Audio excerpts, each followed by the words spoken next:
जय गुरुदेव। माँ का वरद हस्त जिसके माथे पर हो उसका मुकाबला कोई नहीं कर सकता, क्योंकि माँ शक्ति स्वरूप होती है, साक्षात शक्ति पुंज। वो ईश्वर तक को शक्तिवान बनाती है। स्वामी विवेकानंद जी के जीवन की एक घटना है। स्वामी जी जब अपने गुरु के संदेश के प्रचार प्रसार के लिए देश विदेश के भ्रमण को उद्यत हुए तो सबसे पहले गुरु माता का आशीर्वाद प्राप्त करने गए। गुरु माँ ने प्रसन्नता से अपना वरदहस्त स्वामी जी के सिर पर रख दिया। एक लेखक के अनुसार उस क्षण मात्र के स्पर्श ने स्वामी जी के अंतर को दिव्य भाव से भर दिया। उन्होंने महसूस किया कि मानो उनमें अपरिमित शक्ति का संचार हो गया, जो सभी प्रकार की बाधाओं, विपत्तियों, संशय, द्वंद्व आदि के थपेड़ों के बीच भी उन्हें गुरु के इच्छित कार्यों को पूरा करने से विमुख नहीं कर सकेंगी। ये गुरु माता के आशीर्वाद की ही महिमा थी कि स्वामी जी ने सभी प्रतिकूलताओं का सामना करते हुए हिमालय से कन्याकुमारी तक वेदांत दर्शन का प्रचार तो किया ही, साथ ही विदेशों में भी सनातन धर्म का कीर्तन पताका फहराया। भाइयों को शायद याद हो कि इसमें भी सघन आत्मविश्वास मुखरित हुआ था।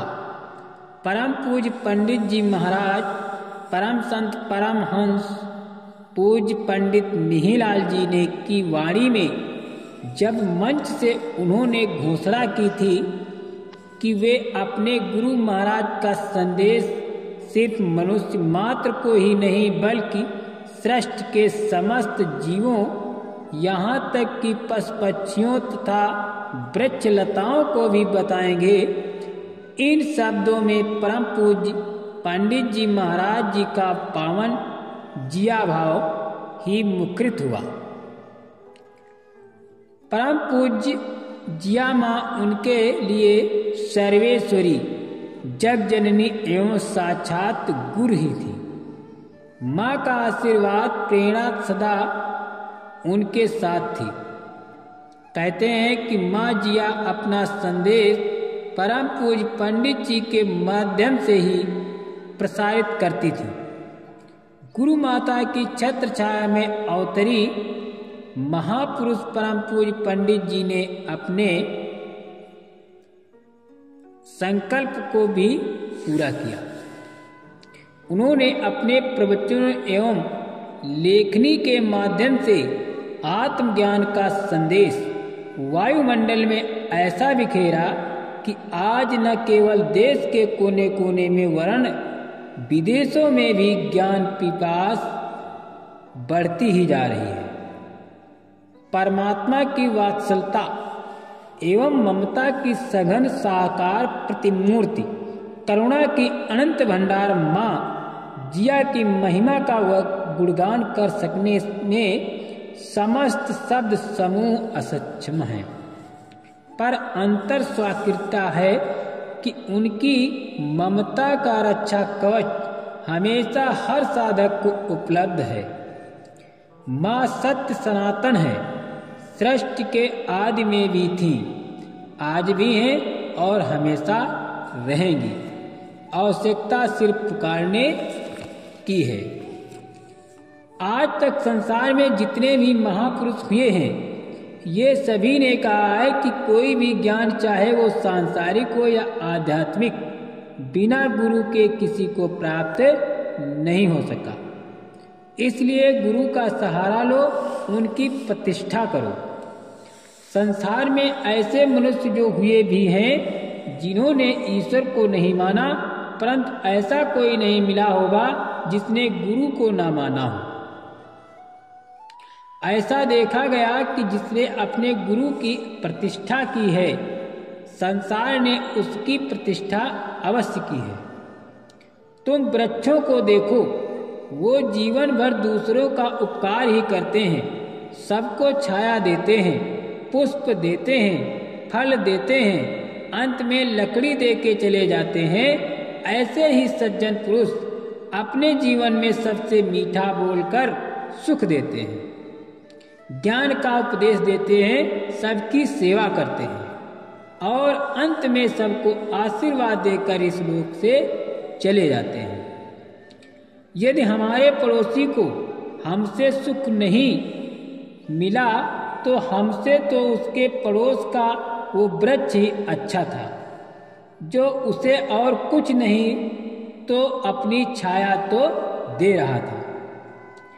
अरे तू अपना किसी को धन न दे सके मत दे, किसी की शरीर से सेवा न कर सकता हो मत कर, परंतु जिसमें कुछ भी खर्च न हो जिह्वा से मीठे शब्द तो बोलता रह, ये भी तो बहुत बड़ा दान है। जो मनुष्य क्रोध में मीठा बोल सकते हैं वही सच्चे महात्मा हैं, और जो मनुष्य अपमान में अपना संतुलन नहीं खोते वही संत है। यदि कोई मनुष्य प्रातःकाल अधिक नहीं 5 बार ही राम का नाम, ओम का नाम या अपने गुरु का नाम खड़े होकर या बैठकर इस प्रकार से ले ले कि उस नाम की प्रकाश युक्त झनकार प्रत्येक रोम रोम में निकलने लगे, तो वो उसके संपूर्ण शरीर को स्वच्छ कर देगा, प्रकाश से भर देगा। जो कठोर बोल सकता है उसे तलवार की आवश्यकता नहीं है, और जो दूसरे को क्षमा कर सकता है उसे ढाल की आवश्यकता नहीं है। परंतु जो हर दशा में मीठा बोल सकते हैं उन्हें इन दोनों में से किसी हथियार की आवश्यकता नहीं है। देखा गया है कि लोग कड़वी चीजों को खाने से तो अपनी जिह्वा को रोक सकते हैं, परंतु कड़वे बोल बोलने से उसे रोक नहीं पाते। गिरधर प्रेम दीवानी मीरा को कौन नहीं जानता। वो अपना सर्वस्व प्रभु को समर्पण कर चुकी थी। हर समय वो अपने प्रीतम कृष्ण का समिष्य अनुभव करती थी।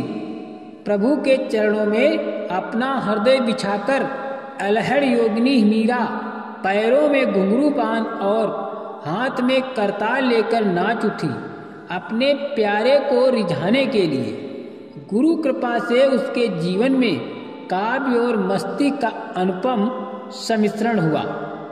वेदना और आनंद में मस्त प्रेम की पुजारिन, ये शब्द मीरा के एकदम उपयुक्त हैं। किद्वंतियों एवं मीरा द्वारा रचित पदों के आधार पर संत शिरोमणि श्री रैदास जी इस उन्युक्त प्रेम दीवानी के गुरु ठहरते हैं।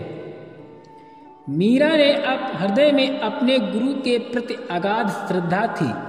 वो संसार सागर में भटक जाती है, पागल की तरह इधर उधर ढूंढती है रास्ता खोजने के लिए, लेकिन असफल रहती।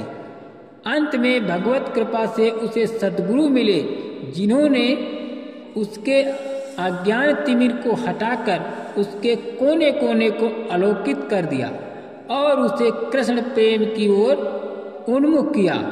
मीरा के शब्दों में गुरु मिलिया रविदास जी दीनी ज्ञान की गुटिका हो, संत रविदास मिले मोहि सतगुरु दीनी सूरत सहदानी। गुरु प्रताप से उसके हृदय की बुराइयां नष्ट हो गई। गुरु परताए पराया, गुरु परताए पाइया मन दुर्मति भागी हो। वो सतगुरु द्वारा प्रदर्शित मार्ग पर आबाद शांति और अटल विश्वास के साथ बढ़ती ही गई, जिसके द्वारा ही वो आनंदमयी कोष के सुखों का आनंद लूट सकी। वो अपने गुरु के मार्ग को छोड़ना नहीं चाहती है। मारे सतगुर दियो बताए अब नहीं बिसारू रे। ऐसे सतगुर के विरह में वो व्याकुल रहती है, उनके वो बार बार आने की प्रार्थना करती है, उनके न आने से उसकी बेचैनी बढ़ जाती है। वो गुरु के विरह में तड़पती रहती है। देखिए गुरु के न आने में उसकी कैसी दशा है। मैं कोयल जो कुकराऊं जी, कुछ बाहिर कहीं न जनाऊं जी। ओ दिन कबै करोला जी, मारे आंगन पाओ धरोला जी। अरज करे मीरा दासी जी, कुरपद रजरी में प्यासी जी। मीरा के उक्त कथन में कैसी प्राण भक्ति, कैसा नम्र निवेदन है। उसके सतगुरु ने ऐसा तीर मारा कि वो कृष्ण प्रेम में मतवाली हो गई। भर मारी रे बाना मेरे सतगुरु विरह लगाई के। मीरा को प्रेम रोग है। चिकित्सकों के उपचार असफल हो गए, कोई रोग का निदान न कर सका। सतगुरु ने ही उसके रोग का निदान करके उसकी चिकित्सा की। सतगुरु औषधि ऐसी दीनी, रूम रूम भई चैन। सतगुरु ने ही उसको राम नाम रूपी अमूल्य धन प्रदान किया। उसकी सत की नाव के खेवटिया ही भी सतगुरु ही है। इसके कारण वो आठों पहर सतगुरु के ज्ञान की ही पाटियां पढ़ती रहती है। वो सतगुरु से कोई भेद नहीं रखती, उनके हृदय सामने खोलकर रख दिया। सकड़ी गड़ी में सतगुरु मिलिया, क्यों करूं फिरूं अनूठी। वो अपने सतगुरु के चरणों में बार बार बलिहारी होती है।